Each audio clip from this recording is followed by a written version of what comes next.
Sound என்ற ஒரு டாப்பிக்கில் உள்ள கொஸ்டினை பார்க்கலாம். Sound is produced by dash பாடிஸ்ன்றான்.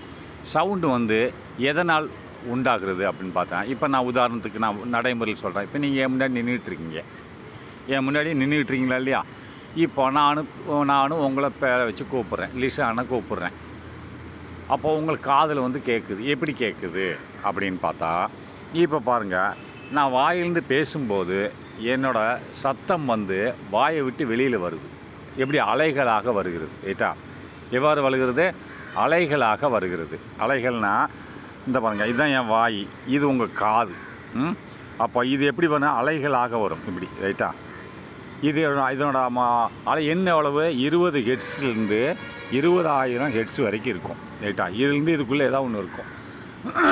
இதுதான் மனுஷங்களோட காது கேட்கக்கூடியது. இதுக்கு கீழே இருந்தால் கேட்காது, இதுக்கு மேலே இருந்தாலும் கேட்காது.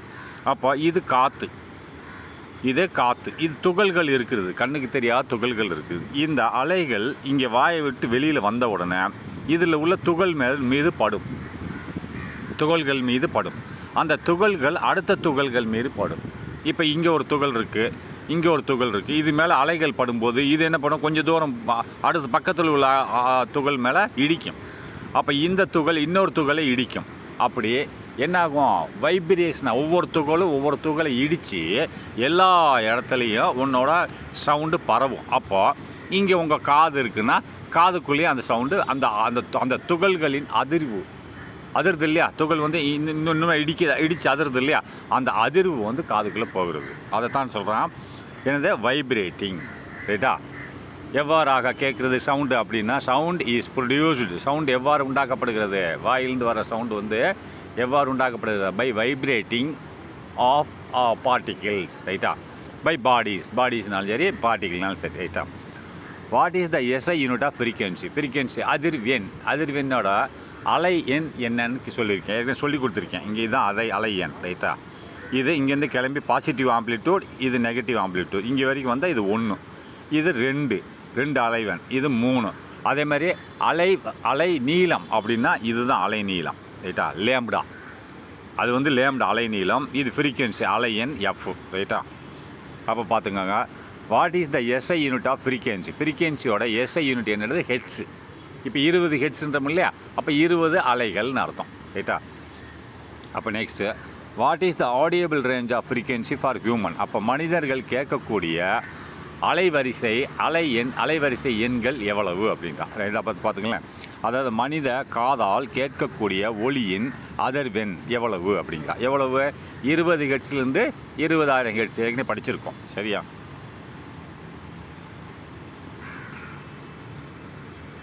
அப்போ நெக்ஸ்ட் வந்து sound of frequency less than 20 hertz are called. 20 ஹெர்ட்ஸுக்கு கீழே இருந்தால் நம்மளுக்கு கேட்குமா? கேட்காது. அப்போ அதுக்கு பேர் என்னது அப்படின்னு பார்த்தா இன்ஃப்ராசோனிக் சவுண்டுன்னு சொல்லுவாங்க. அப்போ உள்ளது இன்ஃப்ராசோனிக் சவுண்டு என்று குற்றொலி. அதாவது குற்றொலின்னு என்னது? சின்ன ஒலின்னு சொல்லுவாங்க. அது 20 ஹெர்ட்ஸுக்கு கீழே தான் அலை எண் இருக்கும். ரைட்டா? அப்போ 20 ஹெர்ட்ஸுக்கு மேலே இருந்தது என்னது? அல்ட்ராசோனிக். இது இன்ஃப்ராசோனிக். 20 ஹெர்ட்ஸுக்கு கீழே இருந்தால் நம்மளுக்கு காதில் கேட்குறது 20 ஹெர்ட்ஸ்லேருந்து 20,000 ஹெர்ட்ஸ் வரைக்கும் தான். 20 ஹெர்ட்ஸுக்கு கீழே இருந்தால் இன்ஃப்ராசோனிக், 20 ஹெர்ட்ஸுக்கு மேலே இருந்தால் அல்ட்ராசோனிக். ரைட்டா? அப்போ இது குற்றொலி 20 ஹெர்ட்ஸுக்கு கீழே உள்ளது, அது மீயொலி. ரைட்டா? அப்போது இந்த ரெண்டுமே நம்ம காதில் கேட்காது. இந்த ரெண்டாவதுக்கு பாருங்கள், 20,000 ஹெர்ட்ஸுக்கு மேல் அதிர்வெண் கொண்ட ஒலி என்னது? அல்ட்ராசோனிக்கு. அப்போ next, the loudness of sound depends on its. அப்படின்னா லவுட்னஸ், இந்த நம்ம பேசுகிறோம் இல்லை, பேச்சோட சவுண்டானது அதிக சத்தத்தோடு எப்படி கேட்குறது அப்படின்னு பார்த்தா, நான் வந்து இது ஆம்ப்ளிடியூட். அப்படின்னா ஆம்ப்ளிடியூட்னு என்னென்னா, இது ஒரு அலை. சரியா? இது 2 அலை எண்கள். இதுவும் ஒரு அலை, இது 2 அலை எண்கள். ரைட்டா? இதுலேயும் ஒரு சவுண்டு வரும், இதுலேயும் சவுண்டு வரும். சரியா? அப்போ இந்த சவுண்டு அதிகமாக கேட்கும், சத்தமாக கேட்கும். இது கம்மியாக கேட்கும், இதை விட கம்மியாக கேட்கும். ஏன்னா இதனோட ஆம்ப்ளிடியூட் இங்கேருந்து, இதனோட உயரம், இது ஆம்ப்ளிடியூட், பாசிட்டிவ் ஆம்ப்ளிடியூட். இது இங்கேருந்து, இது நெகட்டிவ் ஆம்ப்ளிடியூட். இது உயரமானது அதிகமாக ஆம்ப்ளிடியூட் அதிகமாக சவுண்டோட சத்தம் அதிகமாக கேட்கும். இங்கே வர ஆம்ப்ளிடியூட் எவ்வளோ இருக்குது? கம்மியாக இருக்குது. இதை விட கம்மியாக இருக்கா? அப்போ இது அதிகமாக கேட்கும், இது கம்மியாக கேட்கும். சரியா? இது தான் சொல்ல இது டிபெண்ட்ஸ் அப்பான் ஆம்ப்ளிடியூட். ஆம்ப்ளிடியூடு இதுதான், இது பாசிட்டிவ் ஆம்ப்ளிடியூட், இது நெகட்டிவ் ஆம்ப்ளிடியூட். ஆம்ப்ளிடியூடோட உயரத்தை பொறுத்து இந்த சவுண்டு அதிகமாக கேட்கிறது. ரைட்டா? அதாவது நல்ல சவுண்ட் ஆஃப் ஃப்ரீக்வன்சி அதில் இது பிடிச்சாச்சு. ரைட்டா? த லவுட்னஸ் என்னது என்ன பாருங்க, ஒலியின் உரப்புன்னு என்னது சத்தம், அதன் எதை பொறுத்து இருக்கிறது, அதாவது ஆம்ப்ளிடியூடை பொறுத்து இருக்குது. உங்களுக்கு திடீர்னு தமிழ் பொருள் இங்கிலீஷில் பார்த்துக்கோங்க. லவுட்னஸ்னால் அதிகமான சத்தம்னு அர்த்தம். What is the unit used to measure the loudness of sound? இந்த அதிகமான சத்தத்தை அளப்பதற்கு பயன்படுத்தக்கூடிய எஸ்ஐ யூனிட் என்னது அப்படின்னு கேட்குறான். அப்போது என்னது, ஆம்ப்ளிடியூடை பயன்படுத்தப்படுகிற டெசிபல். ரைட்டா? வாட் இஸ் என்ன யூனிட்? டெசிபல் தான் என்னது, இந்த சத்தம் எவ்வளோ தூரத்துக்கு அதிகமாக இருக்கிறது. அதிர்வெண்ணும் கிடையாது, அதிர்வு நீளமும் கிடையாது. இது சத்தத்தோட இன்டென்சிட்டி, அதாவது அதிர்வோட லவுட்னஸ். ரைட்டா? அது ஆம்ப்ளிடியூடை பொறுத்து இருக்கிறது. நான் மொத்தம் 3ஐயும் சொல்லிடுறேன். இங்கே பாருங்க, இது என்னது, இது வந்து அதிர்வு எண், இது அதிர்வு நீளம். ரைட்டா? இது ஆம்ப்ளிடியூட்னா உயரம். சரியா? அதிர்வோட அலையோட உயரம். ரைட்டா? இதை 3ஐயும் தனித்தனியாக பிரிச்சுக்கணும். உயரம் எதற்கு பயன்படுகிறது? லவுட்னஸுக்கு. அதாவது எண்ணிக்கை எதற்கு பயன்படுகிறது? அது ஃப்ரீக்வன்சி அளப்பதற்கு. லேம்டா எதற்கு பயன்படுகிறது? அலை நீளத்தை கண்டுபிடிப்பதற்கு.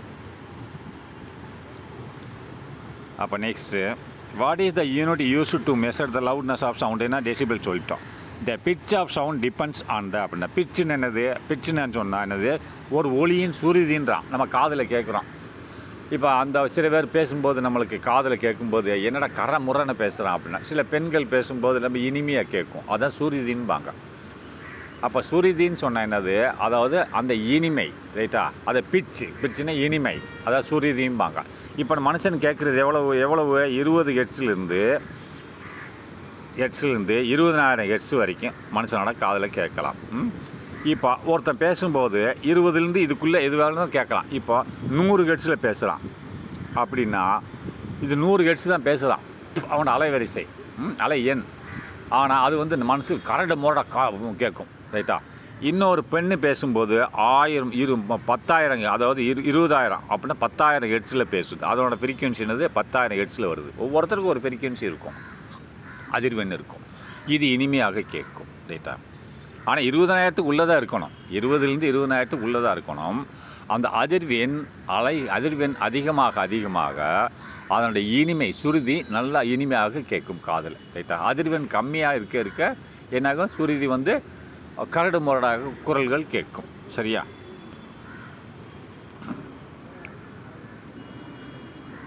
அப்போ த சவுண்ட்ஸ் ஆஃப் ஃப்ரீக்வன்சி இதில் முடிச்சிட்டோமா?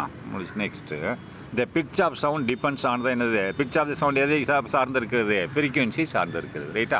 ஃப்ரீக்வன்சி 20,000க்கு நெருக்கமாக இருந்தால் 20லேருந்து 20,000 வரைக்கும் தான் நம்மளுக்கு கேட்கும். அப்போது ஃப்ரீக்வன்சி அதிகமாக இருந்தால் அதனுடைய பிட்ச்சு சுருதியானது இனிமையாக இருக்கும். அதே மாதிரி ஃப்ரீக்வன்சி கம்மியாக இருந்தால் அதனோட சுருதி கரடு முரட, சில பேர் பேசும்போது கரடு முரடாக இருக்கும். அப்படின்னா ஃப்ரீக்வன்சி அந்த 20 to 20,000க்கு உள்ளாக கம்மியாக இருக்கிறதுன்னு அர்த்தம். ரைட்டா? 20 மேலே தான். இப்போ 10,000 12,000 இருந்ததுன்னா அதனோட பிட்ச்சு, அது சுருதி நல்லா இருக்கும். இப்போ வெறும் 500 இருந்ததுன்னா முரன்னு இருக்கும் சவுண்ட். ரைட்டா? சரி, பார்த்துக்கோங்க. Next, in which medium the sound travels faster? சவுண்டுன்னு வந்தாலே என்னது, எதில் வேகமாக செல்லும் என்ன, மெட்டலில் தான் வேகமாக செல்லும். ரைட்டா? சவுண்டு எதில் வேகமாக செல்லும் அப்படின்னா சாலிட் இருக்கு இல்லையா, திடப்பொருளில் வேகமாக செல்லும். மீதி காற்றுலையோ வாயிலையோ லிக்யூட்லையோ அந்த சவுண்டு நல்லா பார்த்து ரெண்டுமே ஒலி தான். சவுண்டும் லைட்டும் ரெண்டுமே ஒலி தான். அதையும் ஒலியும்பாங்க, இதையும் வெளியும்பாங்க. இதனோட வேகங்கள் வேறு. லைட்டோட வேகம் 3 × 10⁸ மீட்டர்/செகண்ட். நல்லா ஞாபகம் வச்சுக்கணும். இது என்ன 357 என்னதான் மீட்டர்/செகண்ட் தான் இருக்கும். ஆனால் இந்த சவுண்டானது மிக அதிகமான வேகத்தில் எதில் செல்லும்னா சாலிடில் செல்லும், திடப்பொருளில் செல்லும். மறந்துடக்கூடாது. ரைட்டா? அதே மாதிரி ஒலினா லைட்டு மிக வேகமாக எதில் செல்லும்னா வேக்கமில் செல்லும். லைட்டோட சவுண்டு வேக்கமில் அதிகம். ஆனால் சாலிடோட சவுண்டு இந்த சவுண்டு நம்ம சவுண்டோடது என்னது, வேகம் வந்து சாலிடில் அதிகம். சரியா? அப்போது what is the organ in humans that produce sound அப்படின்னா, மனுஷனோட உடம்புல எந்த உறுப்பானது சத்தத்தை எழுப்புகிறது அப்படின்னா, அந்த குரல் வலைன்னு சொல்லுவாங்க இல்லையா, நம்ம தொண்டைக்கு பக்கத்தில் இருக்க குரல் வலை, அது வந்து என்ன செய்கிறதுனா சத்தத்தை எழுப்புகிறது மனிதனோட உடம்பில். ரைட்டா? வாட் இஸ் த ஆர்கன், என்ன உறுப்பு இன் ஹியூமன்ஸ் மனிதர்களில் தட் அவை ப்ரொடியூசர்னா உண்டாக்குகிறது எதை, சவுண்ட்னா ஒலியை உண்டாக்குகிறது, அதாவது சத்தத்தை உண்டாக்குகிறதுன்னு சொன்னால் குரல் வலை. அப்போ அதுக்கு இங்கிலீஷில் பேர் என்னது, லார்னிக்ஸ். தொண்டைக்கு பக்கத்தில் இருக்கும். Which natural magnet is an ore of iron அப்படின்றான். இப்போ ஓர்லேருந்து தான் எல்லா உலோகங்களும் எடுக்கப்படுங்க. ஓர்னு என்னது, ஒரு தனிமை, ஒரு தாது. அது ஒவ்வொரு தாது ஒவ்வொரு உலோகங்களை கொண்டு இருக்கும். பூமிக்குள்ளே தான் எல்லா ஓரும் கிடைக்கும். இப்போ தங்கம் எடுக்கணுமா, அதுவும் ஒரு ஓர்லேருந்து தான் வரும். அது ஒரு பேருள்ள ஓர். இரும்பு ஒரு ஓர்லேருந்து வரும். அலுமினியம் ஒரு ஓர்லேருந்து வரும். பாக்சைட்டு ஒரு ஓர்லேருந்து வரும். எல்லாமே பூமிக்குள்ளேருந்து தான் கிடைக்கும். அப்போது இவன் என்ன சொல்கிறான், which natural magnetic is an ore of iron. அப்போ இரும்போட ஒரு இயற்கையான ஒரு மேக்னெட் காந்த ஓர் என்னன்னு கேட்குறான். காந்த சக்தி உள்ள ஓர், இரும்பை கொண்ட ஒரு காந்த சக்தி உள்ள ஓர்னு தாது என்னன்னு கேட்குறான். தமிழ் என்ன எழுதியிருக்கான் பாருங்கள், இரும்பின் தாதுவான இயற்கை காந்தம் எது அப்படின்றான். இப்போ பூமியிலேருந்து கிடைக்கக்கூடிய இரும்போட குவாலிட்டியை கொண்ட அதாவது மேக்னெட் குணத்தை கொண்ட ஒரு தாது எது அப்படிங்கிறான். என்னது, மேக்னெட்டைடு ஒரு தாது. இதிலிருந்து நம்ம மேக்னெட் அது காந்த புலம் கொண்ட ஒரு இரும்பை நாம் பிரித்தெடுக்கலாம். மேக்னெட்டைடு என்ற ஒரு தாதிலிருந்து. ரைட்டா? Next, where is the magnetic force maximum in a bar magnet அப்படின்றான். ஒரு பார் மேக்னெட் என்னது, பார்னு என்னது, ஒரு நீளம், துண்டு நீளம். ஒரு பார் மேக்னெட் ஒரு துண்டு நீளம் உள்ள மேக்னெட்டில் எங்கே மேக்னெட்டிக் பவர் அதிகமாக இருக்கும் அப்படின்னா, நார்த்து போல் சவுத்து போல். ரைட்டானே? இது ஒரு மேக்னெட், இதுதான் பார் மேக்னெட்னுபாங்க. பார் மேக்னெட் நீளமானது. ரைட்டா? இது சவுத்து, இது நார்த்து. ரைட்டா? எங்கே மேக்னெட்டிக் ஃபீல்டு அதிகமாக இருக்குன்னா, இந்த இடத்துலேருந்து அதிகமாக இருக்கும், இங்கே கிடையாது. ரைட்டா? மேக்னெட்டிக் ஃபீல்டு அதிகமாக எங்கே இருக்கும், சவுத்து, நார்த்து சவுத்து. ஒரு மேக்னெட்டிக் 2 போல் இருக்கும். சவுத் 2 இடத்துலையும் அதிகமாக இருக்கும். ரைட்டா?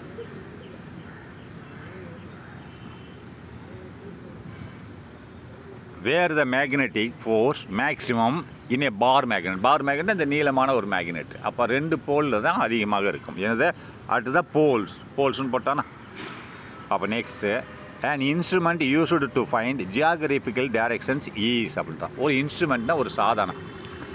அது பூமியில் உள்ள ஜியாகிரபிக்கல் அப்படின்னா பூமியை சார்ந்து உள்ள டைரக்ஷன்ஸ் என்னது, திசைகளை, பூமியில் உள்ள திசைகளை கண்டறிவதற்கு பயன்படக்கூடிய சாதனம் எது அப்படிங்கிறான். இந்த இன்ஸ்ட்ருமெண்ட்னா ஒரு சாதனம். யூஸ்டுன்னா பயன்படுத்தப்படுகிறது. எதற்கு, டு ஃபைண்ட்னா கண்டுபிடிக்க. எதை, ஜியாகிரபிக்கல் டைரக்ஷன்ஸ், அதாவது பூமியை சார்ந்த ஒரு திசைகளை கண்டுபிடிக்க எந்த ஒரு சாதனம் பயன்படுத்தப்படுகிறது. அதுதான் பார்த்தேன். புவியியல் திசைகளை கண்டறிய பயன்படுத்தப்படும் கருவி எது அப்படின்னா, மேக்னெட்டிக் காம்பஸ் தானே. இந்த கப்பலில் போகும்போது மேக்னெட்டிக் காம்பஸ் யூஸ் பண்ணி திசையை கண்டுபிடிச்சி மாலுமிகள் போவாங்க. ரைட்டா? அப்போது like magnetic poles repels each other. Like magnetic poles என்னது, ஒரே மேக்னெட்டிக் போலை கொண்டது ரெண்டுமே ரிப்பல்ஸ் பண்ணும், அதாவது தள்ளிவிடும். ஏன்னு சொன்னால், இந்த பாருங்க, இது ஒரு மேக்னெட்டு, இது நார்த்து, இது சவுத்து, இது நார்த்து, இது சவுத்து. அப்போ இது நார்த்து ரெண்டும் பக்கத்தில் வரும்போது ரிப்பல்ஸ் ஆகும். ரிப்பல்ஸ்னால் தள்ளிவிடும். ரைட்டா? அதேமாதிரி இன்னொரு மேக்னெட் இங்கே இருக்குது. ரைட்டா? இது நார்த்து, இது சவுத்து, இது இன்னொரு மேக்னெட் இங்கே இருக்குது, இது நார்த்து, இது சவுத்து. அப்போ இது சவுத்து, இது நார்த்து, இது அட்ராக்ட் பண்ணுறோம். இந்த 2 மேக்னெட்டும் ஒன்றை இழுத்து கொள்ளும். அது அட்ராக்டிவ் ஃபோர்ஸ், இது repulsive force. Same pole will reflect, different poles will attract.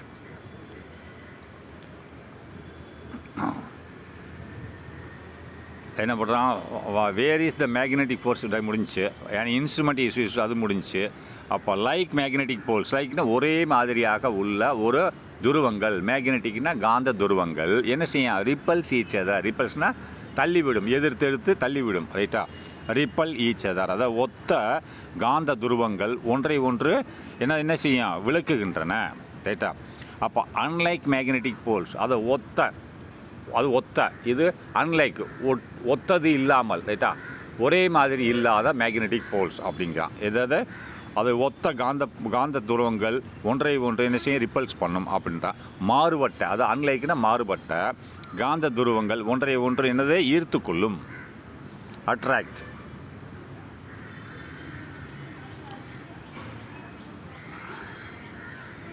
What is the SI unit of magnetic field intensity? அப்போ இந்த எவ்வளோ ஒரு மேக்னெட்டுக்கு நார்த்து போல் ஒரு மேக்னெட்டை வச்சுருக்கேன், அப்போ அது எவ்வளோ தூரத்துக்கு அந்த மேக்னெட்டுக்கு நார்த்துலேயும் நார்த்து, இது சவுத்து, இந்த நார்த்துலேயோ சவுத்துலேயோ இதனோட பவர் எவ்வளோ தூரத்துக்கு இருக்குது. இங்கே ஒரு ஊசியை வைக்கிறேன், இழுக்க மாட்டேங்குது, இங்கே ஒரு ஊசி வச்சுன்னா இழுத்துருது, அப்படின்னா இதனோட பவர் இவ்வளோ தூரத்துக்கு இருக்குதுன்னு அர்த்தம், ரைட்டா. அப்போ இன்னொரு பெரிய மேக்னெட்டை வைக்கிறேன், அப்போ அது பவர் அது கூட இருக்கும், ரைட்டா. அப்போ இந்த பவரை அளப்பதற்கு பயன்படுத்தக்கூடிய, மேக்னெட்டிக் பவரை அளப்பதற்கு பயன்படுத்தக்கூடிய எஸ்ஐ யூனிட் என்னது அப்படின்னு கேட்குறான். தெரியணும் இல்லையா என்னன்ட்டு? SI unit of magnetic field intensity அப்படின்றான். அப்போ காந்தப்புல செறிவின் எஸ்ஐ அலகு எது? டெஸ்லா. காந்தப்புலத்தை எவ்வளோ காந்தப்புலம் இருக்கிறது ஒரு காந்தத்துக்கு என்று அழைப்பதற்கு பயன்படுத்தக்கூடிய அலகு ஆனது டெஸ்லா, ரைட்டா. சரி, magnets made by humans in laboratory are called. இயற்கையிலே கிடைக்கிற மேக்னெட், இது மேக்னெட்டைலிருந்து கிடைக்குது, ரைட்டா. செயற்கையாகவே மேக்னெட் என்னது, காந்தங்கள் பரிசோதனை கூடங்களில் தயார் செய்யப்படுகிறது. அந்த மேக்னெட்டுக்கு பேர் என்னது, ஆர்டிஃபிஷியல் மேக்னெட், ரைட்டா. அதாவது மேக்னெட்ஸ்னால் என்ன, காந்தங்கள் மேட்னு செய்யப்படுகிறது பை ஹியூமன்ஸ், மனிதர்களால் செய்யப்படுகிறது. எங்கே? இன் லேபரேட்டரினா ஆய்வுக்கூடங்களில். எனது அந்த மேக்னெட்டுகள் எவ்வாறாக அழைக்கப்படுகிறது? ஆர் கால்டு அப்படின்றான். எவ்வாறாக? ஆர்டிஃபிஷியல் மேக்னெட்ஸ், செயற்கை காந்தங்கள் என்று அழைக்கப்படுகிறது. அதாவது ஆய்வகங்களில் மனிதர்களால் உருவாக்கப்படும் எனது காந்தங்கள் எவ்வாறு அழைக்கப்படுகின்றன? அது என்னது? செயற்கை காந்தங்கள் என்று அழைக்கப்படுகின்றன. Give an example of ferromagnetic material. Ferromagnetic material என்னது? அதாவது ஃபெரோனாலே இரும்பு சார்ந்த ஒரு உலோகம். ஃபெரோனாலே உலோகம் சார்ந்த ஒரு மேக்னெட்டுகள்னு அர்த்தம். உலோகம்னா அந்த அயனு, நிக்கல் எல்லாமே உலோகம் சார்ந்த ஒரு மெட்டல்னு அர்த்தம். சில உதாரணங்கள் கொடுங்க, ஃபெரோ மேக்னெட்டிக் மெட்டீரியலுக்கு ஒரு உதாரணம் கொடுங்கன்றான். ஃபெரோனால உலோகம் சார்ந்தது. அப்போ இது magnet give an example ferro magnetic. அது இரும்பு அல்லது இந்த நிக்கல் அல்லது கோபால், இதிலிருந்து தான் எதை தயார் பண்ணுவாங்க? மேக்னெட்டை தயார் பண்ணுவாங்க. அது என்னது? இரும்பு, அயன், அதுக்கடுத்து நிக்கல் அண்டு கோபால். அதை தான் கிவ் an எக்ஸாம்பிள்னால் ஒரு மாதிரிகள் கொடுங்கள்னா. ஃபெரோ மேக்னெட்டிக், ஃபெரோனா என்னது? இரும்பு, உலோகம் சார்ந்த மேக்னெட்டிக் மெட்டீரியல். மேக்னெட்னா உலோகம் சார்ந்த மேக்னெட் என்னது? காந்த புலன் கொண்ட பொருட்களுக்கு உதாரணம் கொடுங்கள் அப்படின்றான். அது என்னது? அயன், நிக்கல் அண்ட் கோபால், மூணுமே தான்.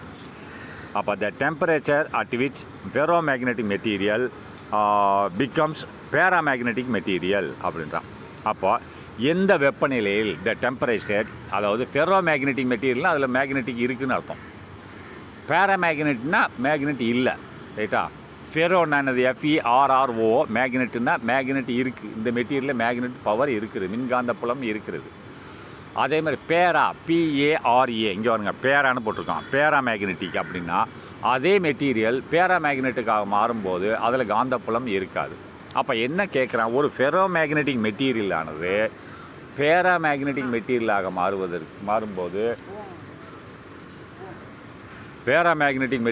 மாறும்போது எந்த வெப்பநிலையில் மாறுகிறது என்று கேட்குறான், ரைட்டா. ஃபெரோ மேக்னெட்டிக்னா அந்த ஒரு இரும்பு சார்ந்த ஒரு மேக்னெட் வந்து மேக்னெட்டாக செயல்படுகிறது. அதை நான் பேரா மேக்னெட்டிக் மெட்டீரியலாக மாற்றணும். அதில் மேக்னெட் பவர் இல்லாத இரும்பு சார்ந்த பொருளாக மாற்றணும் என்றால் அதை எந்த வெப்பநிலையில் சூடு பண்ணணும் அப்படின்னா ஒவ்வொரு பொருளுக்கும் ஒரு வெப்பநிலை இருக்கிறது. அந்த ஒவ்வொரு பொருளுக்கும் ஒரு வெப்பநிலை. இரும்புக்கு ஒரு வெப்பநிலை, நிக்கலுக்கு ஒரு வெப்பநிலை, அலுமினியத்துக்கு ஒரு வெப்பநிலை. ஆனால் பொதுவாக அந்த வெப்பநிலைக்கு பேர் என்ன அப்படின்னு கேட்குறான். அந்த வெப்பநிலைக்கு பேர் என்னது? அப்போ குயூரி வெப்பநிலை. குயூரின்னா இப்போ இரும்புக்கு குயூரி 750 இருக்கும், அலுமினியத்துக்கு 600 இருக்கும். அதான் குயூரி வெப்பம். அப்படி குயூரி வெப்பநிலை என்னது? அந்த ஒவ்வொரு உலோகத்துக்கும் ஒரு குயூரி வெப்பநிலை இருக்கிறது. அந்த வெப்பநிலையில் அந்த உலோகமானது தன்னோட மேக்னெட்டிக் பவரை இழந்து விடும் வெப்பப்படுத்தும் போது. அதுதான் சொல்லலாம். தமிழ் என்ன போட்டுக்கான்னு பார்ப்போமா? ஃபெரோ காந்த பொருள் பாரா காந்த பொருளாக மாறும் வெப்பநிலை என்ன, எவ்வாறு அழைக்கப்படுகிறது? அப்புறம் அவன் சும்மா சொல்லிட்டான். ஃபெரோ காந்த பொருளானது பாரா காந்த பொருளாக மாறும் வெப்பநிலை என்ன. அப்போ பேரான என்னது? அதில் காந்தத்தன்மை இருக்காது. ரைட்டா? ஃபெரோவில் காந்தத்தன்மை இருக்கும். சரியா? அது காந்தத்தன்மை அற்ற பொருளாக மாற்றுவதற்கு ஒவ்வொரு பொருளுக்கும் ஒரு வெப்பநிலை உண்டு. அந்த வெப்பநிலைக்கு பொதுவான பேர் என்னது? கியூரி வெப்பநிலை என்று சொல்லப்படுகிறது. ரைட்டா? Next, which alloy is used to make powerful permanent magnets. அப்போ எந்த ஒரு கலவைனா ஒரு மெட்டலுக்கு மேலே, ஒரு பொருளுக்கு மேலே இரண்டுக்கு மேற்பட்டதோ சேர்ந்து இருக்கக்கூடிய ஒரு பொருள், ஒன்றுக்கு மேற்பட்ட ஒரு உலோகங்களோ ஒரு உலோகங்கள் இல்லாததோ சேர்ந்தால் அதற்கு பேர் அலாயின்னு சொல்லுவாங்க. ரைட்டா? அண்ட் விச் அலாய் எந்த கலவையானது யூஸ்டு பயன்படுத்தப்படுகிறது to make powerful magnetic powerful permanent magnet. பவர்ஃபுல்னால் திறன் வாய்ந்த நிரந்தரமான மேக்னெட்டை உண்டாக்குவதற்கு எந்த கலவை பயன்படுத்தப்படுகிறது? ரைட்டா? தமிழ் என்ன போட்டுக்கணும் பார்ப்போமா? வலிமை மிக்க நிலையான காந்தங்களை உருவாக்க பயன்படும் உலோக கலவை எது? அந்த உலோக கலவையை வச்சு நம்ம ஒரு நிரந்தரமான ஒரு மேக்னெட்டை உண்டாக்கலாம். அப்போ உலோக கலவை எதுன்னு பார்த்தீங்கன்னா அதை அல்னிக்கோ அப்படின்றான். அல்னிக்கோ அப்படின்னு என்னது? அல்னா ஏஎல், அல்னிக்கோ 3 பிரி. ஏஎல் தனியாக பிரி, எண்ணெயை தனி பிரி, சிஓவை தனியாக பிரி. அல்லுனா அலுமினியம், அப்போ என்ஐனா நிக்கல், சிஓனா கோபால்ட். அப்போ இந்த 3 பொருளையும் சேர்ந்து அலுமினியம், நிக்கல் அண்டு கோபால்ட், இந்த 3 பொருளின் கலவையானது ஒரு பொருளை நிரந்தரமான ஒரு மேக்னெட்டாக மாற்ற பயன்படுத்தப்படுகிறது. இதுதான் அலாய். இதான் அலாய்னா கலவை. இப்போ மொத்தம் இந்த அல்னிக்கோன்னு என்னது? அல்னிக்கோன்னா அலுமினியம், நிக்கல் அண்டு கோபால்ட்னு அர்த்தம். 3 பிரிங்க. ஏஎல்னு அலுமினியம், என்ஐன்னு நிக்கல், சிஓனா கோபால்ட். அப்போ யூனிவர்ஸ் அண்டு ஸ்பேஸ் சயின்ஸ். யூனிவர்ஸ்னால் நம்ம ஆகாயம், அண்டு ஸ்பேஸ்னால் ஆகாயம். யூனிவர்ஸ்னால் அண்டம், ஸ்பேஸ்னால் ஆகாயம். அதை பற்றி நம்ம ஃபஸ்ட் படிக்க போகிறோம். Who is known as missile man of India அப்படின்னு. இந்தியாவின் மிசைலின் தந்தை என்று, ஏவுகணை தந்தை என்று யார் அழைக்கப்படுகிறார்? அப்துல் கலாம் தானே. ஏபிஜே அப்துல் கலாம் தான் ஏவுகணையை கண்டுபிடிச்சார். ரைட்டா? அணுகுண்டையும் கண்டுபிடிச்சார். ரைட்டா? அப்போ ஹூ இஸ் நோன் யார் அறியப்படுகிறார்கள் அஸ் எப்படி? Missile man of India. மிசைல் மேன்னா ஏவுகணை மனிதன் என்று, இந்தியாவின் ஏவுகணை மனிதன் என்று யாரை குறிப்பிடுகிறோம்? இந்தியாவின் தமிழில் வாங்க, ஏவுகணை மனிதர் என்று அழைக்கப்படுபவர் யார் அப்படின்னா ஏபிஜே அப்துல் கலாம். சரியா? ரெண்டாவது, what was the India's first satellite. இந்தியாவோட சேட்டலைட் என்ன அப்படின்றான். தட் செயற்கைக்கோள். சேட்டலைட்னா செயற்கைக்கோள் அப்படின்றான். என்னது? ஆரியபட்டா தான் நம்ம செயற்கைக்கோள் நம்ம வானில் வெளியில் அனுப்புனது. ரைட்டா? அப்போ next, in which year was Aryabhata satellite launch. எந்த வருஷத்தில் ஆரியபட்டா செயற்கைக்கோள் ஏவப்பட்டது அப்படிங்கிறான்? 1975. ரைட்டா? அப்போ what is India's first lunar machine called அப்படின்றான். அது இந்தியாவின் முதல் நிலவு பயணம் எவ்வாறு அழைக்கப்படுகிறது? அதாவது நிலவு பயணத்தை லூனார் மிஷின் சொல்லலாம். நிலவு வந்து லூனார் மாரி. ரைட்டா? லூனார் மிஷின் சொன்னால் நிலவு பயணம்னு அர்த்தம். நிலவுக்கு பயணம் செய்தது. அதாவது என்ன கேட்குறான்? வாட்னு என்ன? இந்தியாவின் முதல் நிலவு பயணம் எவ்வாறு அழைக்கப்படுகிறது? அது எவ்வாறு நாம் அழைக்கிறோம்? சந்திராயன் 1 தான் நம்ம நிலவு பயணம் ஃபஸ்ட்டு செஞ்சோம். நிலவுக்கு சந்திராயன் 1 அனுப்பினோம். சரியா? When was Chandrayaan 1 launch.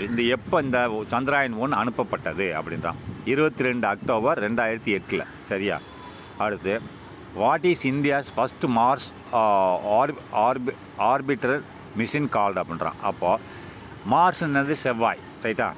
மார்ஸ்னு செவ்வாய் கிரகத்துக்கு செவ்வாய் கிரகத்தின் சுற்றுப்பாதை திட்டம். செவ்வாய் கிரகத்தோட சுற்றுப்பாதை இருக்கு இல்லையா? இப்போ சுற்றுப்பாதைன்னா நம்ம பூமியை சுற்றி உள்ள பாதைகள் ரைட்டா.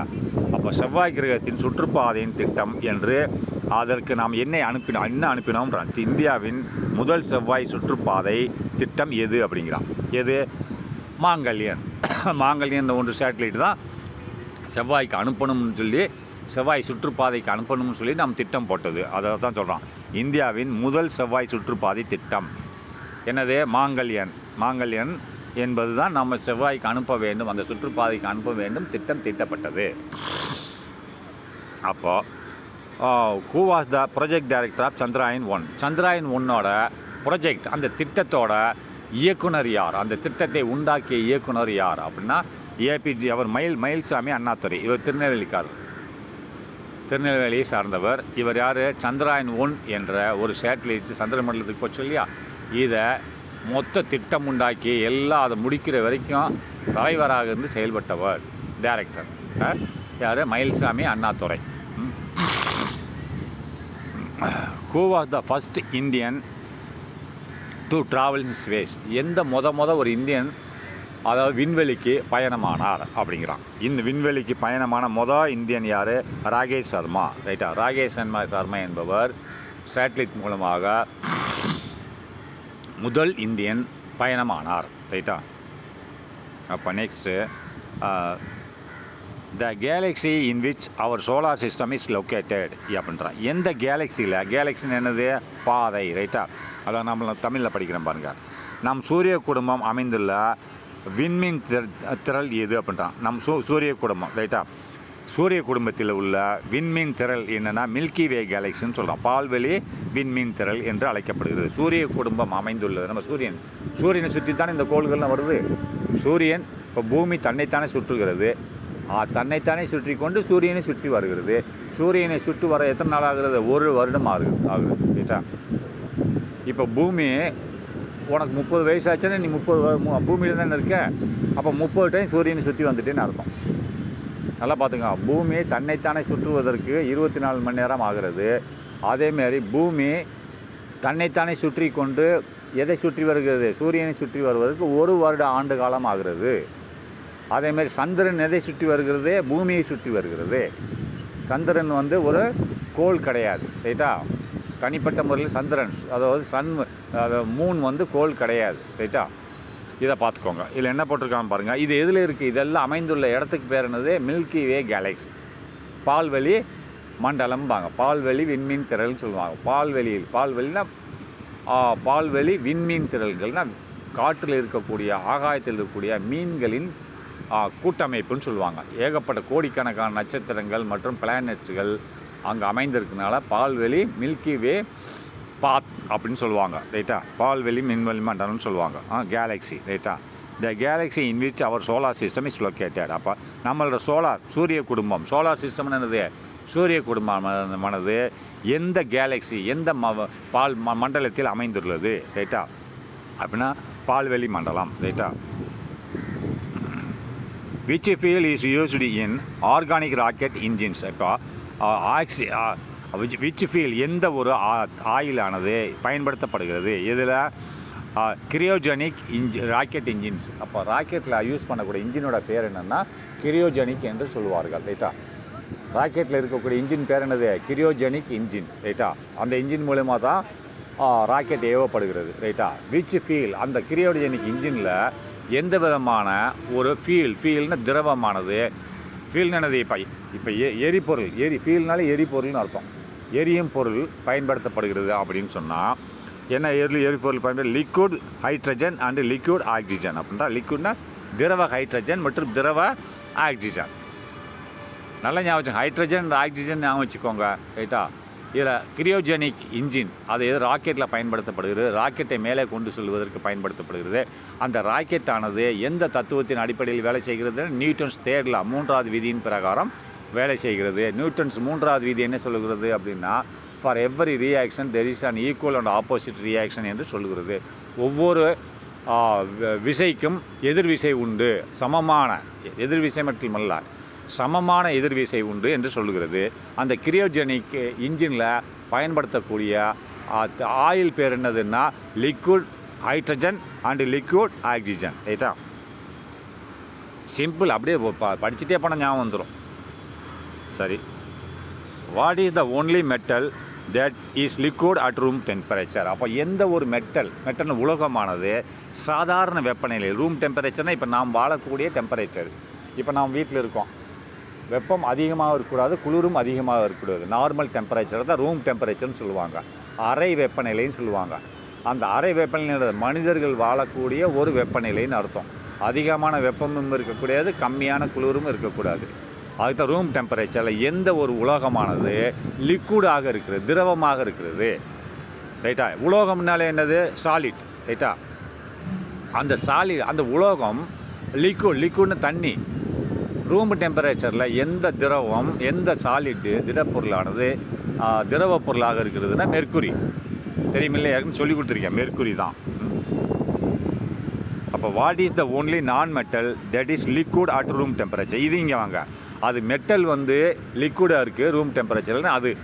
இது பாருங்கள், அதே ரூம் டெம்பரேச்சரில் என்னது இன்னும் நான் மெட்டல் அல்லாது மெட்டலாக இருக்கக்கூடியது ரூம் டெம்பரேச்சரில் என்னது?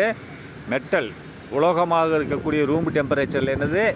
நல்லா பார்த்துக்கோங்க, மெட்டலாக இருக்கக்கூடிய ஒரு பொருள் ரூம் டெம்பரேச்சரில் லிக்விடாக இருக்குது, அதுக்கு பேர் மெர்க்குரி. மெட்டல் அல்லாத பொருள் ரூம் டெம்பரேச்சரில் லிக்விடாக இருக்குது, அதுக்கு பேர் என்னது? நல்லா ரெண்டுக்கு இது புரோமின். இந்த ரெண்டு தான் கேட்போம். மெட்டல் ரூம் டெம்பரேச்சரில் லிக்விடாக இருக்குது, அது மெர்க்குரி. நான் மெட்டல் அல்லாத பொருள் ரூம் டெம்பரேச்சரில் லிக்விடாக இருக்குது, ரெண்டுமே லிக்விடாக தான் இருக்குது. ஒன்று மெட்டல், இன்னொன்று நான் மெட்டல். அப்போ நான் மெட்டல் ரூம் டெம்பரேச்சரில் லிக்விடாக இருக்குன்னு அதுக்கு பேர் என்னது? புராமின், ரைட்டா? இன்னொன்று which non metal is good conductor of electricity அப்படின்றான். அதாவது மெட்டல் அல்லாத ஒரு பொருள் எலக்ட்ரிசிட்டியை, மின்சாரத்தை மிக வேகமாக நல்ல கடத்துகிறது என்றால் அது என்னன்றான். மெட்டல் தான் வந்து எலக்ட்ரிசிட்டியை கடத்தும், மின்சாரத்தை கடத்தும் ஒரு முக்கியமான பொருள் மெட்டல் தான், ரைட்டா? ஆனால் மெட்டல் இல்லைன்னு சொன்னால் அது மின்சாரத்தை கடத்தாது. இப்போ உன்னோட மரம் வந்து இருக்குது, மரம் காஞ்சி போய் கிடக்கு, அதில் ஒரு சைடில் கரண்ட்டை பாய்ச்சி இன்னொரு சைடில் கரண்ட் வருமா? வராது.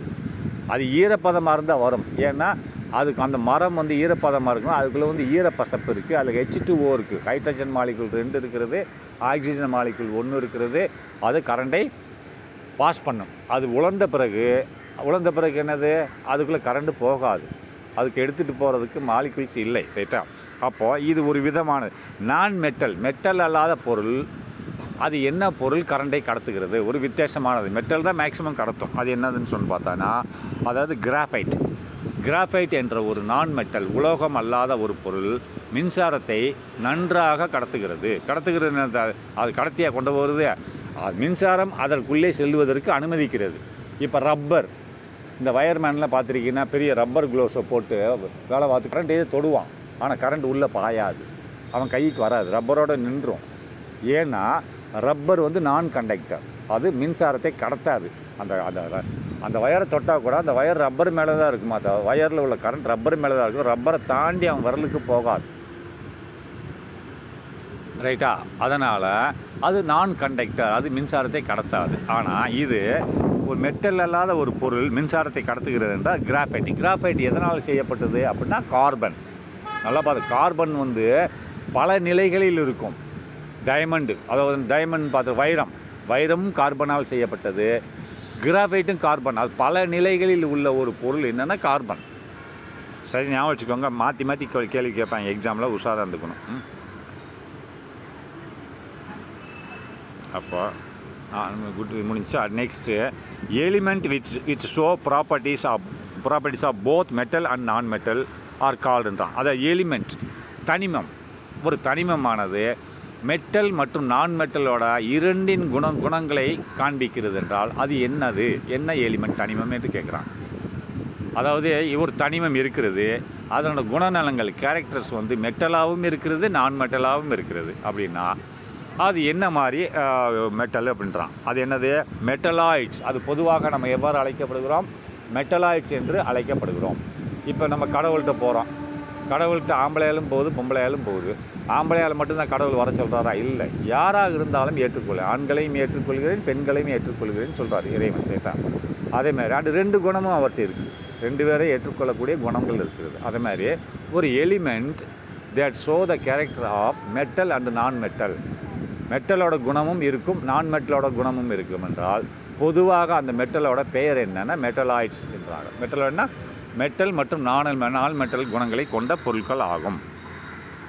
உலோக போலிகள் அப்படின்னு தமிழ் அவளை சரியாக எனக்கு வரமாட்டேங்க, அதனால் மெட்டலாய்ட்ஸ்ன்னு நான் சொல்கிறேன். உலோக போலிகள் அர்த்தம். அதாவது என்ன, உலோகங்கள் மற்றும் அலோகங்கள் என்னது, நான் மெட்டல்ஸ். உலோகங்கள்னு மெட்டல்ஸ்.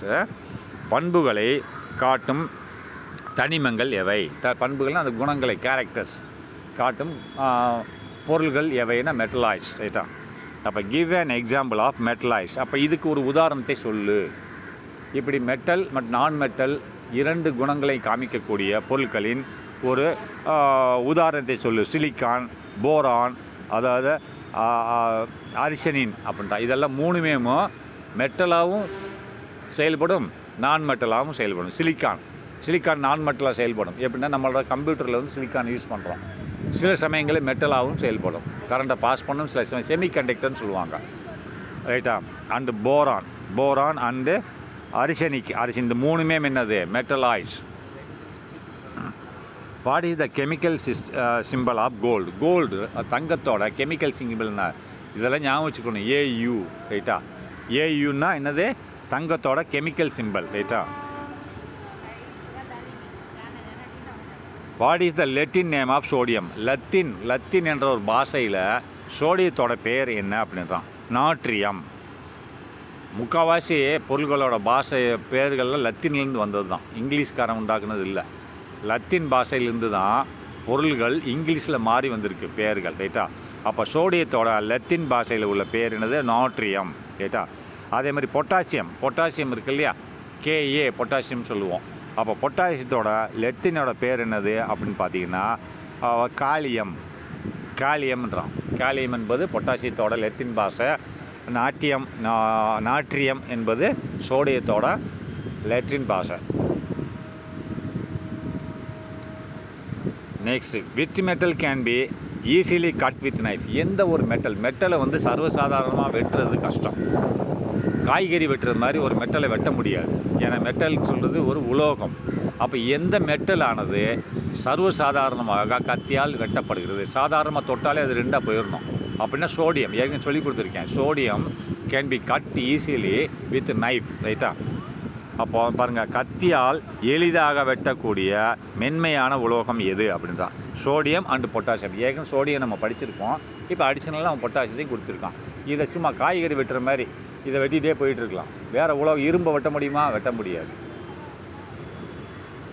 அப்போ the property of metal to be beaten into thin sheets is called அப்படின்றா. த ப்ராப்பர்ட்டினா குணநலன்கள். ஒரு மெட்டலை மிக மிக மிக ஒரு குண்டாக இருக்கப்போ ஒரு மெட்டல், அதை சுற்றியில் வச்சு அடித்து மெல்லி தகடு மாதிரி ஆக்கிடுறேன். ரைட்டா? அது உடைய மாட்டேங்குது, ஆனால் தகடு மாதிரி ஆகிடுது. அப்போ அது என்ன கேட்குறது, ப்ராப்பர்ட்டி, அந்த குணத்துக்கு பேர் என்னன்னு கேட்குறான். ஒரு மெட்டல் நான் அதை சுற்றியில் வச்சு அடிக்க அது தகடு மாதிரி ஆகிட்டுருக்கா தவிர அது உடைய மாட்டேங்குது, உடஞ்சி போக மாட்டேங்குது. அப்போ அந்த மாதிரி அடிக்க தகடு மாதிரி ஆகுது. அந்த குணத்துக்கு பேர் என்னது, மீலைபிலிட்டினா நீளும் தன்மை கொண்டது. இங்கிலீஷில் மீலபிலிட்டின்னு சொல்லுவான். மீலபிலிட்டினா அது நீ அடிக்க அந்த குண்டாக இருக்கிறது தகடு மாதிரி நீண்டு கொண்டே செல்லும். அதான் மீலபிலிட்டின்னு சொல்லுவான். தமிழ் என்ன போட்டிருக்கான் அப்படின்னா தகடாக மாறும் பண்பு. ரைட்டா? அது தமிழ் என்ன போட்டிருக்கான் அப்படின்னா உலோகங்களை மெல்லிய தகடுகளாக மாற்றும் பண்பு எது, குணம் எது, அதை மீலபிலிட்டி. ரைட்டா? தகடுகளாக மாற்றும் பண்பு. சரி, next, rusting of iron is a dash change. அப்போ ரஸ்டிங்னா இப்போ நான் இரும்பு புதுசாக கடையிலேருந்து வாங்கிட்டு வர்றேன், அதை வீடு கட்டுறதுக்கு சென்டிங் போடுறதுக்கு இரும்பு வாங்கிட்டு வர்றேன், அதை வெளியில் போட்டுடுறேன். ஒரு வருஷம் கழித்து பார்த்தா அது துரு பிடிச்சி போயிடும். அது எப்படி துரு பிடிக்கிறது அப்படின்னா அந்த இரும்பில் உள்ள எலக்ட்ரான்கள் வெளியில் செல்கிறது, காற்றில் சென்று விடுகிறது. சில நாட்கள் கழித்து இரும்புக்கு எல்லா பொருளும் அணுவால் ஆனது தான். அது கல்லாக இருந்தாலும் சரி, மண்ணாக இருந்தாலும் சரி, மண்டையாக இருந்தாலும் சரி, ஓடாக இருந்தாலும் சரி, எல்லாமே whatever the material is in world is made up of atoms. ரைட்டா? ஆட்டம்னாலே எலக்ட்ரான் இருக்கும், நியூட்ரான் இருக்கும், புரோட்டான் இருக்கும். ரைட்டா? இப்போது நாளடைவில் அதில் உள்ள எலக்ட்ரான் வெளியே சென்று விடுகிறது. அப்போ வெளியே செல்லும்போது காற்றில் உள்ள ஆக்சிஜன் உள்ளே வந்து விடுகிறது. இதுக்கு பேர் ஆக்சிடேஷன் சொல்லுவாங்க. ஆக்சிடேஷன், ஆக்சிஜன் ஏற்றம். காற்றில் உள்ள ஆக்சிஜன் இரும்புக்குள்ளே வந்துடுது, ஆனால் இரும்பில் உள்ள எலக்ட்ரான் வெளியே சென்று விடுகிறது. அப்போ இது ஆக்சிடைசேஷன். அதே மாதிரி ரிடக்ஷன் என்னது, துரும்பை இப்போ ஆக்சிடைசேஷன் ஆகிறதுனால துருப்பிடிக்கிறது என்ன. அப்போ துரும்பை எடுக்கிறதுன்னு என்னது, ரிடக்ஷன்பா. என்னது, அதுக்கு எதிர்மாறு அந்த ஆக்சிஜன் இரும்பில் உள்ள ஆக்சிஜன் வெளியே சென்று விடுகிறது, வெளியே உள்ள எலக்ட்ரான்கள் உள்ளே வந்து விடுகிறது, அது ரிடக்ஷன். ரைட்டா. இப்போ அவன் என்ன கேட்குறான், ரஸ்டிங்னா துருப்பிடித்தல் of iron is a change என்ன சேஞ்ச் அப்படின்னா இது கெமிக்கல் சேஞ்ச். பொதுவாக சொல்லியிருக்கான் கெமிக்கல் சேஞ்ச். அதுக்கு உண்மையான பேர் என்னது, ஆக்சிடைசேஷன். உண்மையான பேர் என்னது, ஆக்சிடைசேஷன் ஆகுறது. ஆக்சிடைசேஷன் இரும்பில் இருந்த எலக்ட்ரான்கள் வெளியே செல்கிறது காற்றுக்கு, காற்றுல உள்ள ஆக்சிஜன் இரும்புக்குள்ளே வருகிறது, அதனால தான் இரும்பு துருப்பிடிக்கிறது. இதுதான் உண்மையான டெக்னிக்கல் நேம். அவன் பொதுவாக சொல்லியிருக்கான் கெமிக்கல் சேஞ்ச். இது ஒரு ரசாயன மாற்றம் தானே. கெமிக்கல் சேஞ்சினால் ரசாயன மாற்றங்கள் என்று அழைக்கப்படுகிறது. What chemical substances is responsible for rusting of iron. எந்த ஒரு கெமிக்கல் சப்ஸ்டன்சஸ், கெமிக்கல்னால் வேதியியல் பொருட்கள், இஸ் ரெஸ்பான்சிபிள் பொறுப்பாகிறது. எந்த வேதியியல் பொருட்கள் பொறுப்பாகிறது எதற்கு அப்படின்னா, ஃபார் ரஸ்டிங் ஆஃப் அயன். ரஸ்டிங்னா இரும்பு துருப்பிடிப்பது, ரஸ்டிங்னா துருப்பிடித்தல். அயன் இரும்பு துருப்பிடிப்பதற்கு எந்த பொருளானது பொறுப்பேற்கிறதுன்னு, எந்த பொருள் பங்கு வகிக்கிறது அந்த செயல்பாட்டில் அப்படின்றான். ஏங்கிட்ட கேட்டிங்கன்னா எலக்ட்ரான் அந்த ஆக்சிஜன் தான் பங்கு வகிக்கிறது. இவன் அது ஆக்சிடைசேஷன். இவன் என்ன சொல்கிறான், ஹைட்ரேட்டட் ஃபெர்ரிக் ஆக்சைடுன்றான். ஹைட்ரேட்டட்னா நீரேற்றப்பட்ட. ஹைட்ரேட்டட் என்னது, நீரேற்றப்பட்ட என்னது, ஆக்சிஜன் உள்ளே வந்துடுச்சு அர்த்தம். சரியா. அப்போது ஹைட்ரேட்டட் ஃபெரிக்னா அது இரும்பு. ரைட்டா. ஃபெரிக் ஆக்சைடுன்றது ஆக்சிஜன். ரைட்டா. ஹைட்ரேட்டட் ஃபெரிக் ஆக்சைடு இதுவும் ஒன்று தான். அது சிம்பிளாக இந்த சிலையில் இன்னொரு மாதிரி கேட்பான். அதுக்கு மீனிங் என்னது, துருப்பிடிக்கிறதுக்கு எதுன்னா ஆக்சிஜன் உள்ளே வருகிறது, அதற்கு பதிலாக அந்த இரும்பில் உள்ள எலக்ட்ரான், லாஸ்ட் ஆர்பிட்டில் உள்ள எலக்ட்ரான் வெளியே செல்கிறது. இதுதான் துருப்பிடிக்கிறதுக்கு காரணம். அதான் ஹைட்ரேட்டட்னா நீரேற்றப்பட்ட. ஹைட்ரேட்டட்னா தமிழ் என்னது, நீரேற்றப்பட்ட. ஃபெரிக்னா உலோக, ஆக்சைடுனா ஆக்சிஜன். ரைட்டா. A substance that alters the rate of chemical reactions without undergoing any change itself is என்னதுன்னு கேட்குறான். சரி பாருங்கள். அதாவது ஒரு பொருள் ஒரு வினை நடக்கும்போது அந்த வினையின் வேகத்தை தூண்டும், ஆனால் அது தன்னைத்தானே மாற்றிக்கொள்ளாது, தான் அப்படியே தான் இருக்கும். ஆனால் வினையின் வேகத்தை தூண்டும், ஆனால் தன்னைத்தானே அப்படியே இருக்கும். இந்த தூண்டி விட்டு வேடிக்கை பார்க்குறான்னு பார்த்து சொன்னீங்க இல்லையா, அவன் தூண்டி விட்டுருவான். 2 பேருக்கு நடுவில் தூண்டி விட்டுருவான். அந்த 2 பேர் தான் முட்டும் போது மண்டையை உடச்சிட்டு இருப்பாங்க. ஆனால் இவன் பேசாமையுமே அப்படியே எந்த விதமான பாதிப்பு இல்லாமல் ஆம்பாட்டுக்கு அப்படியே இருப்பான். அதான் கேட்டலிஸ்ட். வேதி வினையில் பயன்படுத்தக்கூடிய ஒரு பொருள் கேட்டலிஸ்ட்னு என்னென்னா, அது வினையை அதிகமாக்கும், ஆனால் தன்னைத்தானே மாற்றிக்கொள்ளாது. ரைட்டா. கெமிக்கல் ரியாக்ஷன் அப்படி வேதி வினை சமயத்தில் கேட்டலிஸ்ட் என்ற ஒரு பொருள் அது அந்த வினையை கூடுதலாக்கும், ஆனால் அது கூடுதலாக்குன்னு அதனோட உருவத்தை மாற்றிக்கொள்ளாது, அது அப்படியே தான் இருக்கும். அதுக்கு தான் இப்போ சொன்னேன் இல்லையா, ஒரு தெருக்கா 2 பேர் தூண்டி விட்டு வேடிக்கை வைப்பா, 2 பேர் மண்டையை உடச்சிக்கிறாங்க, இவன் பார்த்துக்கிட்டே இருப்பான்.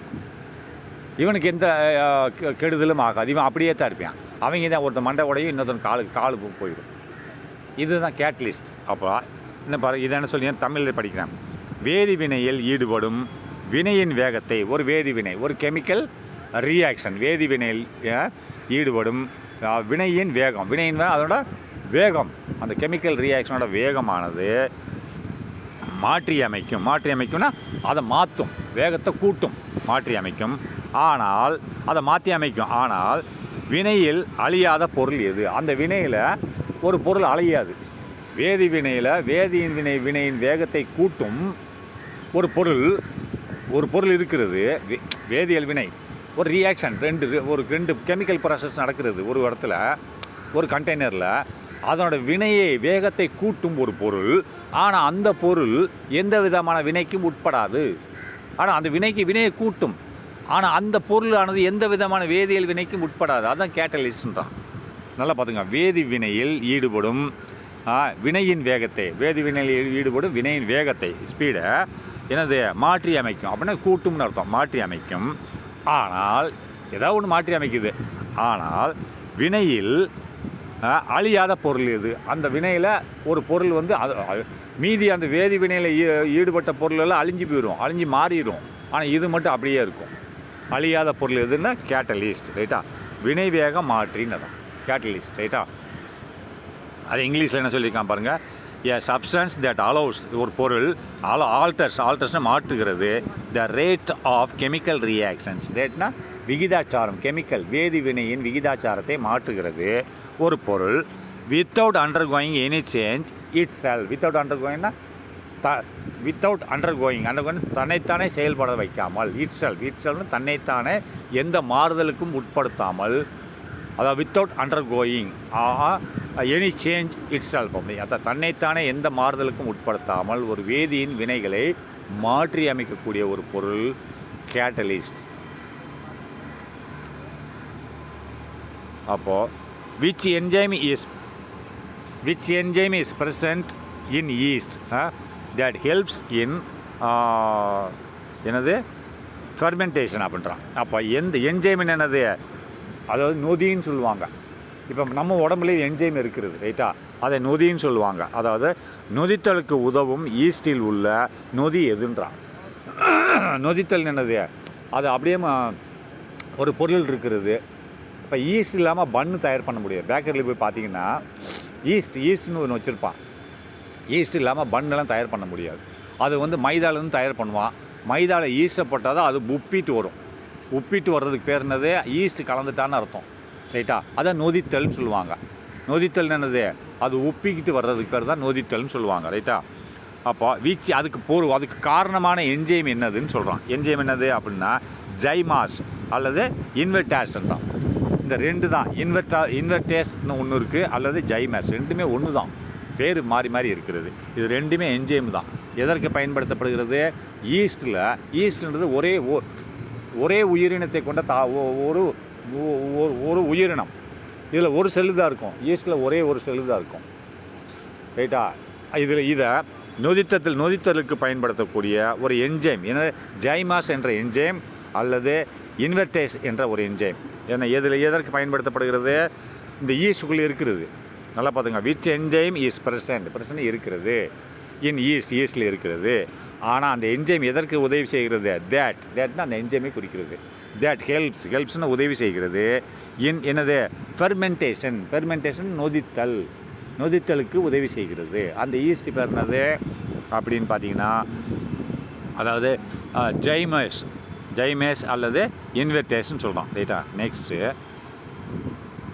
த browning of sliced apple is due to the enzyme is called. நல்லா பாருங்கள், ப்ரௌனிங் அப்படின்றான். ப்ரௌனிங் ஆஃப் ஸ்லைஸ்டு ஆப்பிள்னு என்னது, வெட்டப்பட்ட ஆப்பிள் துண்டுகள். ஆப்பிளை நீ பல துண்டுகளாக வெட்டுற, அப்போ அது ப்ரூம் கலரில் இருக்கிறது, ரைட்டா? என்ன கலரில் இருக்கிறது? ப்ரௌனிங் என்னது, ப்ரௌன் பழுப்பு நிறமாக மாறுகிறது. நீ ஆப்பிளை வெட்டுன்னு பாரு, அது வெள்ளையாக இருக்கும். கொஞ்சம் ஒரு 15 நிமிஷம் கழிச்சு பாரு, அது பழுப்பு நிறமாக மாறிவிடும். இப்போ ஆப்பிளை 2 துண்டமாக வெட்டிட்டு உடனே பாரு, அது வந்து வெள்ளையாக தான் இருக்கும். ஒரு 10 நிமிஷம் கழிச்சு பாரு, அந்த வெள்ளையாக இருக்கிறதுல மாறி பழுப்பு நிறமாக மாறிவிடும். காரணம் என்னன்னு கேட்குறான். அதான் த ப்ரௌனிங்னா பழுப்பு நிறம்.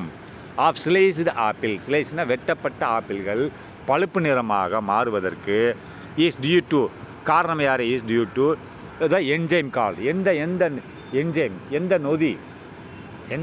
எந்த நொதி காரணமாகிறது, எந்த என்ஜைம் அதற்கு காரணமாகிறதுன்னு கேட்குறான். அப்போ தமிழில் படிக்கணுமா, வெட்டப்பட்ட ஆப்பிள் பழுப்பு நிறமாக மாறுவதற்கு காரணமான நொதி எது அப்படின்னா. நீங்கள் வேணால் பாருங்கள், வீட்டில் வெட்டிட்டு கொஞ்ச நேரம் கழித்து பாருங்கள். வெட்டும்போது வெள்ளையாக இருக்கும் ஆப்பிள், ஆனால் வெட்டினதுக்கப்புறம் பழுப்பு நிறம் மாறிடும். அது வெட்டுற வரைக்கும் தான் அந்த நொதி கொஞ்ச நேரம் வரைக்கும் தான் இருக்கும். அது என்ன காரணம்னு சொன்னால், அந்த ஆப்பிளுக்கு உள்ள என்ன இருக்குதுன்னு சொன்னால் பாலிப்பினால் ஆக்சிடோஸ்ன்ற ஒரு நொதி இருக்கிறது, ஒரு என்ஜைம் இருக்கிறது. ஆப்பிளுக்கு உள்ள என்ன என்ஜைம் இருக்கிறது அப்படின்னா, பாலிப்பினால் ஆக்சிடோஸ்னு ஒரு என்ஜைம் இருக்கிறது, நொதி. அது என்ன செய்கிறதுனா, வெட்டின உடனே திறந்துருதா, அது காற்றுல உள்ள ஆக்சிஜனோட வினைபுரிய ஆரம்பிக்கிறது. இப்போ நீ வெட்டின உடனே அந்த ஆப்பிள் மேல் பரப்பு வெள்ளையாக இருக்குது. அந்த மேல் பரப்பு மேலே காற்று படுதா, படும்போது காற்றுல ஆக்சிஜன் இருக்கிறதா, அந்த ஆக்சிஜன் ஆப்பிளுக்குள்ளே இது கூட வினைபுரியும். ஆப்பிளுக்குள்ளே என்ன இருக்குது? பாலிப்பினால் ஆக்சிடோஸ் என்ற ஒரு நொதி இருக்கிறது, என்ஜைம் இருக்கிறது. அந்த காற்று அது மேலே படும்போது காற்றுல உள்ள ஆக்சிஜனானது இந்த நொதி கூட வினைபுரியும். இது வினை புரிகிறதுனால அது என்னவாக மாறுகிறது? பிரவுன் கலராக மாறுகிறது. அப்போ நீ கேட்கலாம், அப்போ ஆப்பிள் வெட்டாமல் இருக்கும்போது ஏன் மாற மாட்டேங்குன்னு கேட்கலாம். வெட்டாமல் இருக்கும்போது ஆப்பிளுக்குள்ளே காற்று போகாது. அதுக்கு இது வந்து ஆப்பிள் மூடி இருக்கும். ஆப்பிளை மூடி இருக்கா இல்லையா? சிவப்பு கலரில் கவர் மாதிரி மூடி இருக்குது. அப்போ இது உள்ளே தான் இருக்கும். இந்த என்ஜைம் என்ன இருக்கும்? பாலிபினால் ஆக்சிடோஸ் உள்ளே இருக்கும். வெட்டின உடனே அது வெளியே அது உள்ளே தான் இருக்குது. வெட்டின உடனே வெட்டி வச்சிடுறேன், ஆக்சிஜன் உள்ளே போக ஆரம்பிச்சிடும். ஆக்சிஜன் காற்றுல உள்ள ஆக்சிஜன் அது கூட வினை புரியும் போது பழுப்பு நிறமாக மாறுகிறது. அடுத்து what gas is released when sodium bicarbonate react with vinegar. வினிகர்ன்ற நம்ம ஒரு பவுடர் பார்த்தோம் இல்லையா? பாத்திரம் விளக்குறதுக்கு சில பூச்சிக்கொல்லி மருந்தாகவும் நம்ம பயன்படுத்தலாம் வினிகரை, ரைட்டா? அப்போ இந்த வினிகர் கூட சோடியம் கார்பனேட்டு வினை புரியும் போது சோடியம் பைகார்பனேட் வினிகர் கூட ரியாக்ட்ஸ் வருங்க. Sodium bicarbonate reacts with vinegar. ரியாக்ட்ஸ்னா வினை புரிகிறது. யார் கூட? வினிகர் கூட வினை புரியும் போது எந்த கேஸ் வருகிறது அப்படின்றான். அப்போ தமிழில் என்ன? சோடியம் பைகார்பனேட் வினிகருடன் வினை புரியும் போது வெளியேறும் வாயு எது அப்படிங்கிறான். எது அப்படின்னா கார்பன் டை ஆக்சைடு. நல்லா பார்த்துக்கோங்க. சோடியம் பைகார்பனேட் வினிகர் கூட வினை புரியும் போது கார்பன் டை ஆக்சைடு வெளியே வருகிறது. What type of chemical reactions absorbs heat from the surroundings. ஒரு கெமிக்கல் வேதியியல் வினைகள், எந்த விதமான வேதி வினைகள் அப்சார்ப்ஸ்னு உறிஞ்சுகிறது. எதை? ஹீட், வெப்பத்தை உறிஞ்சுகிறது. எங்கேருந்து? ஃப்ரம் த சரௌண்டிங், சுற்றுப்புற சூழ்நிலையிலிருந்து எந்த விதமான வேதி வினைகள் வெப்பத்தை உறிஞ்சுகிறது அப்படிங்கிறான். எந்த விதமானதுன்னா நல்லா பார்த்துங்க. Endothermic reaction. என்னன்னா உட்புறமாக, எண்டோனா உட்புறமாக, எக்ஸோனா வெளிப்புறமாக, தெர்மிக்னா வெப்பம், உட்புறமாக வெப்ப வினைன்னு அர்த்தம். உட்புற வெப்ப வினை. இவன் என்னதுன்னா வெப்ப ஏற்பு வினைன்றான். ஆமாம், அதான் எண்டோதெர்மி. என்னென்ன உட்புறமாக நடக்கக்கூடியது. இப்போ நம்ம உடம்பு, என் மேலே சூரிய வெளிச்சம் படுகிறது, ரைட்டா? அப்போ எனக்கு என்ன ரியாக்ஷன் நடக்குது? எண்டோதெர்மிக் ரியாக்ஷன் நடக்கிறது. என்ன செய்யுது? அந்த வெப்பத்தை உடம்பு உறிஞ்சிக்கிறது. தோலில் படுற வெப்பம் உள்ளே போகுதா? உள்ளே போனால் எனக்கு சூரியன்னு வலிக்குது, ரைட்டா? அதேமாதிரி என் வேர்வை வெளியே வருகிறது. அந்த வெப்பம் வேர்வையாக வெளியே வருகிறது. இது எக்ஸோதெர்மிக். அந்த வேர்வை மூலியமாக வெப்பம் வெளியேற்றப்படுகிறது என் உடம்புலேருந்து. இது வெளியே எக்ஸோ, வெப்பம் வெளியேற்றப்படுகிறது. ரிவர்ஸா, ரைட்டா? தமிழில் பாருங்கள். சுற்றுப்புறத்திலிருந்து வெப்பத்தை உறிஞ்சும் வேதிவினை எது அப்படின்றான். எண்டோனா உட்புறமாக, எக்ஸோனா வெளிப்புறமாக. அதே மாதிரி எனது சுற்றுப்புறத்திற்கு வெப்பத்தை வெளியிடும் வேதிவினை. வெளியிடுனா உடம்புலேருந்து வேறு வெளியே போகுது இல்லையா? அது எக்ஸோதெர்மிக் வினை, ரைட்டா? அடுத்து which gas is responsible for acid rain. இப்போ ஆசிட் என்னது? ஆசிட்னா அமில மழைன்னு சொல்லி சில நேரங்களில் இந்த பூமியில் பெய்யும்.